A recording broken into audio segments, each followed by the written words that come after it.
Om Swastiastu. Assalamualaikum warahmatullahi wabarakatuh. Shalom, namo buddhaya, salam kebajikan dan salam sejahtera untuk kita semua.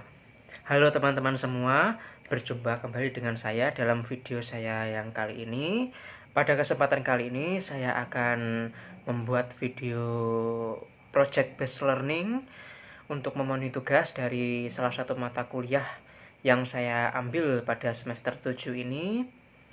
Adapun pemaparan materi secara rincinya sebagai berikut. Baik, izin mulai. Om Swastiastu. Assalamualaikum warahmatullahi wabarakatuh.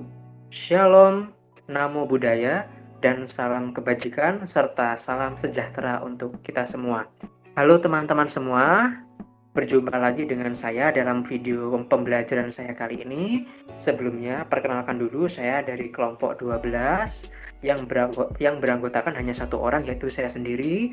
Nama saya Ahmad Anang Intan Purnama Negara dengan NIM 1909511110. Baik, mohon izin mulai. Jadi pada kesempatan kali ini saya akan membuat sebuah video dalam rangka memenuhi tugas mata kuliah saya, yaitu mata kuliah yang saya ambil pada semester 7 ini, yaitu tugas video project based learning dalam mata kuliah Kesmafet dan One Health yang saya ambil pada semester 7 ini.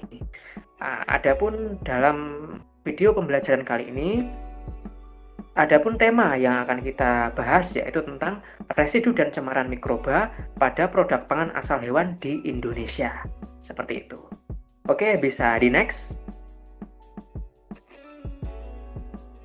Baik, sebagai pendahuluan, ketelitian pengamatan terhadap adanya kandungan residu dalam makanan merupakan salah satu upaya untuk menjaga agar makanan yang dikonsumsi oleh manusia dapat memiliki resiko berbahaya yang dapat membahayakan kesehatan sekecil mungkin.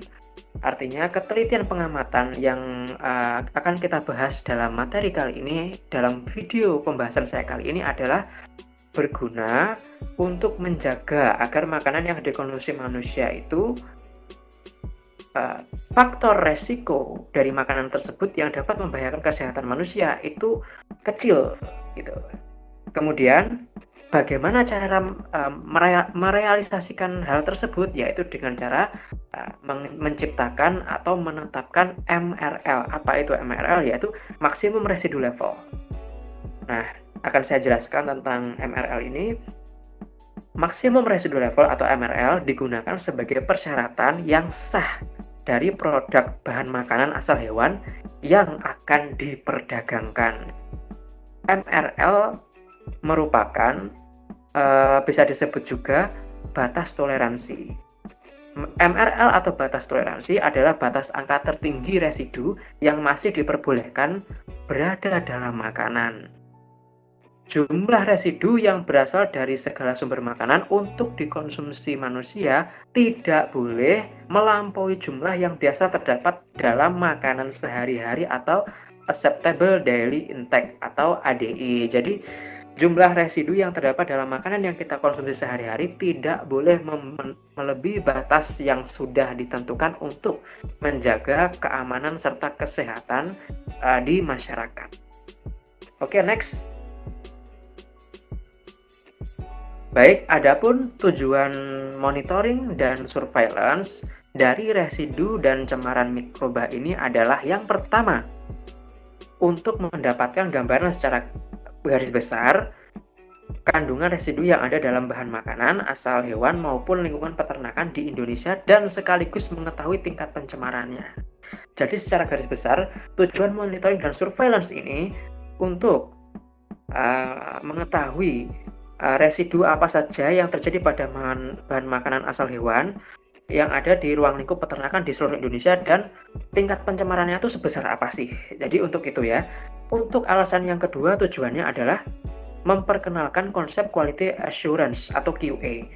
Jadi memperkenalkan konsep ini untuk pengawasan produk makanan asal hewan pada setiap tahap pemrosesan, mulai dari bahan mentahnya sampai produk akhir. Jadi kita awasi berguna untuk menjaga agar kasus pencemaran atau residu ini tidak semakin besar. Jadi bisa kita minimalisir, bahkan kalau perlu kita cegah. Oke, bisa di next. Nah, kemudian yang akan saya bahas di slide berikutnya ini adalah terkait sasaran yang dituju dari monitoring dan surveillance residu dan cemaran mikroba. Adapun sasaran yang dituju dari monitoring dan surveillance residu dan cemaran mikroba ini adalah untuk memberikan perlindungan kepada konsumen atau berbagai macam elemen masyarakat dalam aspek keamanan dan kesehatan masyarakat itu sendiri, yang meliputi yang pertama ada jangka pendek, yang kedua ada jangka menengah, yang ketiga ada jangka panjang. Oke, akan kita bahas satu-satu, semoga bisa terbahas dengan jelasnya. Yang pertama, jangka pendek. Jangka pendek itu artinya kita memberikan informasi serta edukasi kepada masyarakat ataupun konsumen tentang produk pangan hewani yang sehat dan berkualitas. Tentunya dengan mengedukasi ini kita berikan informasi kepada mereka terkait residu di bawah BMR. Apa itu? Nilai batas maksimal residu. Jadi kita jelaskan kepada masyarakat, kita edukasi masyarakat bahwa residu itu masih diperbolehkan, namun nilai tingkatannya yang terkandung dalam residu tersebut, nilai batasnya itu ditentukan. Jadi ada batas maksimalnya yang tidak boleh dilampaui. Kemudian ada jangka menengah. Jangka menengah ini maksudnya meningkatkan kesadaran dari masyarakat itu sendiri akan produk pangan perdagangan global yang berasal dari produk pangan hewani. Kita jelaskan apa saja itu produknya. Kemudian ada jangka panjang. Jangka panjang ini artinya harmonisasi dengan peraturan internasional. Jadi sekian banyak tindakan mulai jangka pendek, menengah ini harus kita harmonisasikan dengan peraturan internasional agar sinkron seperti itu. Oke, next. Nah, kemudian kita kan tadi sudah membahas residu dan cemaran mikroba. Tapi pertanyaannya, apa sih itu residu? Ayo kita bahas ya. Residu didefinisikan sebagai kandungan zat yang tidak diinginkan ya dalam makanan ataupun lingkungan sekitar. Kemudian ada sebuah contoh, yaitu residu kimia dan obat hewan yang secara tidak sengaja ada di dalam makanan itu bisa berasal dari produk hewani, seperti contohnya daging, susu, dan telur. Oke, next. Baik, terkait dengan pembahasan kita yang selanjutnya, residu ini secara garis besarnya terdiri atas 3 kelompok besar. Yang pertama ada residu secara alamiah. Nah, residu secara alamiah ini didapatkan secara alamiah dalam lingkungan sekitar dan pada umumnya terdiri dari residu mineral dan mikrobiologi seperti itu. Residu mineral ini adalah suatu logam berat, bisa saja timah, bisa saja logam air raksa, bisa kalsium, dan residu alamiah ini bisa juga logam-logam selain itu. Jadi selain kadmium juga ada logam-logam yang lain seperti itu. Kemudian dari residu alamiah ini dapat dibagi lagi menjadi 3 bentuk residu atau 3 jenis residu. Nah, yang pertama ada residu geogenik. Nah, residu geogenik ini masih satu kesatuan dengan residu alamiah, cuma jika kita jabarkan ada 3. Yang pertama residu geogenik, yaitu merupakan suatu logam yang secara alamiah terdapat dalam tanah dengan konsentrasi lebih tinggi dari normal ya. Mineral ini diabsorpsi oleh tanaman dan masuk ke dalam rantai makanan. Kemudian residu alamiah dapat dibagi juga menjadi kelompok yang berikutnya, yaitu ada antropogenik. Residu antropogenik yaitu logam yang mengkontaminasi tanah dan hewan lebih dari batas alamiahnya akibat perbuatan dari tangan manusia. Contohnya apa? Tanah sekitar ya, daerah pertambangan dan limbah industri sekunder atau pencemaran tanah akibat penggunaan pupuk fosfat yang terlalu berlebihan. Kemudian yang terakhir ada biogenik, yaitu residu yang selalu ada secara alamiah dalam makanan. Seperti contohnya mikotoksin, pitotoxin, yang secara alamiah pula dapat mencegah akumulasi residu dalam tubuh atau membentuk sistem pertahanan antitoksin, seperti itu. Akibat penerapan cara-cara pertanian modern serta adanya perubahan iklim mikro, dimungkinkan terjadinya wabah keracunan pada hewan. Jadi dari semuanya itu bisa membuat efek keracunan pada hewan, seperti itu. Kemudian ada tadi kan sudah saya jelaskan, residu terdiri atas 3 kelompok besar. Setelah residu alamiah, yang kedua ada residu yang disebabkan oleh manusia. Nah, residu ini tidak terdapat secara alamiah sebelum ada campur tangan manusia. Jadi residu ini tidak terdapat secara alamiah sebelum ada campur tangan manusia. Jadi tidak serta-merta langsung ada gitu, tidak. Seperti halnya kandungan pestisida sintetis ya, yang dapat menimbulkan residu pada hewan apabila diberikan oleh manusia atau terkontaminasi secara tidak sengaja. Itu contohnya. Kemudian ada pun contoh-contoh lain adalah obat-obatan. Kemudian ada segala jenis perangsang pertumbuhan seperti antibiotika, antimikroba, antibolik, dan antibolik steroid. Seperti itu. Bisa di next. Baik, kemudian ada residu sekunder. Residu ini mencakup semua zat yang tidak diinginkan maupun diinginkan, yang dihasilkan dalam jumlah yang sangat berlebihan selama masa perlakuan dan pemrosesan lebih lanjut terhadap makanan. Misalnya nitrosamida dan benzopyrenes, seperti itu. Di samping itu, residu dapat pula digolongkan dengan cara lain, yaitu yang pertama ada homobiotik, yang kedua ada xenobiotik.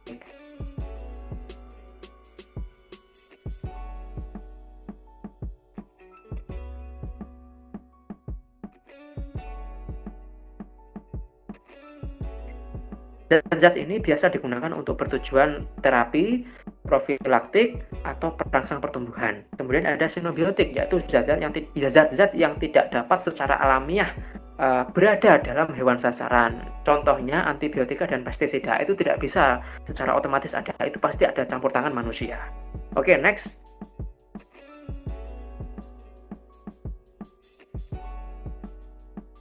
Baik. Dari semua contoh-contoh residu secara garis besar tadi, kemudian ada berbagai macam residu dengan cara lain maupun penjabaran dari residu alamiah. Dari semua residu itu ada resiko ancaman akibat residu. Jadi semua residu itu ada resikonya yang membuat ancaman terhadap kesehatan diri kita. Adapun resikonya yang pertama ada bisa menimbulkan keracunan akut. Yang kedua bisa menimbulkan akumulasi dalam jaringan. Yang ketiga menimbulkan efek mutagenik. Yang keempat ada efek karsinogenik. Yang kelima ada induksi yang resisten. Kemudian yang keenam dapat menimbulkan penekanan terhadap daya tahan tubuh atau imunosupresan atau imunosupresif. Kemudian yang nomor 7 dapat menimbulkan potensi terjadinya alergi pada diri kita. Oke, bisa di next. Nah, kemudian ada pun pelaksanaan dari monitoring dan surveillance terhadap residu dan cemaran mikroba dapat dilakukan dengan berbagai tahapan yang sudah saya jelaskan pada PPT ini. Ada pun pelaksanaan sebagai berikut. Monitoring dan surveillance residu dilaksanakan setiap bulan dengan cara mengumpulkan sampel secara acak yang berada di lapangan. Kita ambil secara acak seperti itu. Kemudian, pelaksana dari program ini adalah Balai Pengujian Mutu Produk Peternakan atau BPMPP di Bogor. Kemudian, selain itu juga Balai Penyidikan dan Pengujian Veteriner BPPV di 7 wilayah serta Laboratorium Kesmafet yang ada di daerah-daerah juga ikut terlibat. Nah, kemudian lagi, sampel dapat diambil dari berbagai macam sumber. Nah, ini yang menarik. Jadi sampelnya itu bisa kita ambil secara acak dari mana saja yang masih ada ruang lingkupnya dengan Kesmafet ini, ya, yang berpotensi aspek dari masyarakat tersebut mana yang berpotensi kita bisa menemukan residu dan cemaran mikroba yang kelak akan berpotensi bahan pangan tersebut yang terkontaminasi tersebut akan berpotensi dikonsumsi oleh manusia. Nah, sampel-sampel semacam itu dapat kita dapat yang pertama bisa dari RPH, tempat penampungan susu, depot agen penjualan susu, maupun depot agen penjualan telur, industri pengolahan susu, dan perusahaan-perusahaan di bidang peternakan yang mengelola daging, susu, maupun telur, seperti itu. Kemudian, sebagian jaringan tubuh atau hasil ekskresi dari tubuh hewan yang diambil dari karkas dapat berupa, jadi sampelnya dari karkas itu dapat berupa daging segar tanpa tulang, ginjal, hati, tiroid, lemak, isi perut atau usus, darah, serum, urin, dan feses. Terdiri dari itu semua kita bisa ambil. Kemudian, laporan mengenai pengambilan pengujian sampel dikirim setiap 3 bulan sekali oleh, maksud saya 3 bulan sekali ke Direktorat Kesehatan Masyarakat Veteriner. Kemudian Subdirektorat Residu Direktorat Masyarakat Veteriner bertanggung jawab untuk mengkompilasi dan menganalisis data laporan kuartalnya, seperti itu. Oke, bisa di next. Nah, kemudian akan kita bahas di slide yang sekarang ini, yaitu metodologi. Metodologi ini merupakan metode penelitian atau pengujian yang bisa kita lakukan untuk mengecek kontaminasi yang terdapat pada sampel. Seperti yang pertama yang bisa kita lakukan adalah pengujian residu dilakukan secara kualitatif dan kuantitatif. Kemudian yang kedua, pengujian secara kualitatif melalui metode screening untuk pemeriksaan antibiotika, sedangkan pemeriksaan kuantitatif dengan menggunakan peralatan kromatografi cair kinerja tingkat tinggi, seperti itu. Kemudian bisa kita lakukan pengujian sampel yang dilakukan secara acak atau random, yang dapat dilakukan pada rantai budidaya, RPH, atau pasar tradisional maupun pasar swalayan, seperti itu. Jadi itulah yang metodologi yang bisa kita lakukan untuk pengujian residunya. Oke, bisa minta tolong untuk di next. Nah, kemudian ada yang akan kita bahas di slide selanjutnya ini adalah hasil monitoring dan surveillance-nya. Dari hasil monitoring dan surveillance-nya yang pertama adalah jumlah sampel. Nah, jumlah sampel itu meliputi apa aja, jumlahnya berapa bisa kita ketahui. Kemudian ada jenis sampel. Jenis sampel ini adalah semua jenis sampel yang telah diperiksa di setiap laboratorium yang bervariasi. Pada umumnya sampel diperiksa adalah daging daging ayam, hati sapi, telur, dan ada susu juga yang bisa kita uji, seperti itu. Jenis-jenis sampelnya seperti itu. Kemudian ada asal sampel.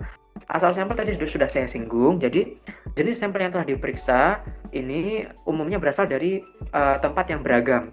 Ada pasar tradisional, pasar swalayan, RPH, rumah potong unggas, peternakan, dan bahkan importer daging maupun perusahaan-perusahaan, seperti itu.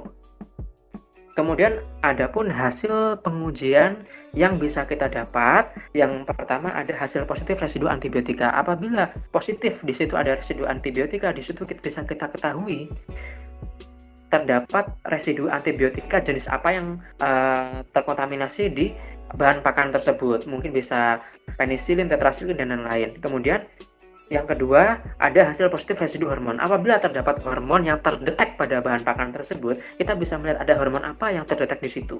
Kemudian ada hasil pemeriksaan cemaran mikroba. Nah, pemeriksaan cemaran mikroba ini dapat dilakukan oleh seluruh laboratorium penguji. Cemaran mikroba yang diperiksa pada umumnya itu seperti TPC atau total plate count, atau kemudian ada fecal coliform, kemudian ada Escherichia coli, ada Salmonella, dan Streptococcus aureus. Oke, bisa di next. Nah, kemudian dengan meninjau semua prosedur tersebut, tentunya juga ada permasalahan yang kita hadapi, yaitu yang pertama, belum semua laboratorium penguji dapat melakukan pengujian terhadap residu antibiotika dan hormon secara kuantitatif. Itu kelemahannya untuk saat ini. Kemudian ada lagi, yaitu belum ada penyeragaman metode pengujian. Kemudian yang ketiga, Dinas Peternakan belum semua aktif melakukan pengawasan terhadap residu dan cemaran mikroba. Kemudian, biaya untuk melakukan pengujian yang itu cukup mahal. Kemudian, kurangnya kesadaran dari perusahaan peternakan untuk dapat melakukan pengujian produknya secara rutin. Oke, bisa di next. Oke, kemudian kajian masalahnya dari masalah tersebut adalah optimalkan peralatan HPLC atau kromatografi cahaya kinerja tingkat tinggi serta peningkatan SDM untuk optimalisasi HPLC itu. Jadi kajian masalahnya itu yang pertama itu. Kajian masalah yang kedua, data yang diterima dari laboratorium masih jauh dari lengkap untuk dapat dievaluasi di lapangan. Kemudian, kajian masalah yang ketiga, adanya keterbatasan tenaga dokter hewan, khususnya dalam bidang pengawasan Kesmafet. Kemudian, kajian masalah yang keempat, biaya pengujian residu dan cemaran mikroba relatif mahal sehingga dinas peternakan itu dalam melakukan ini masih kesulitan. Kemudian, perusahaan peternakan saat ini hanya melakukan pengujian produknya apabila diperlukan sesuai dengan pemasaran produknya saja. Oke, itu kajiannya. Mari kita next. Upaya menindaklanjuti dari hal tersebut, dari masalah yang kita hadapi dan kajiannya, upaya yang bisa kita tindaklanjuti yang pertama adalah dari kanan atas ya, pengujian secara kuantitatif dilakukan terhadap penisilin, tetrasiklin, makrolida dan aminoglikosida. Ini pemeriksaan terhadap antibiotik. Kemudian yang kedua ada pengujian residu hormon dilakukan oleh semua laboratorium penguji melalui optimalisasi HPLC atau kromatografi cair kinerja tinggi, dan sumber daya manusianya juga harus dioptimalisasi juga.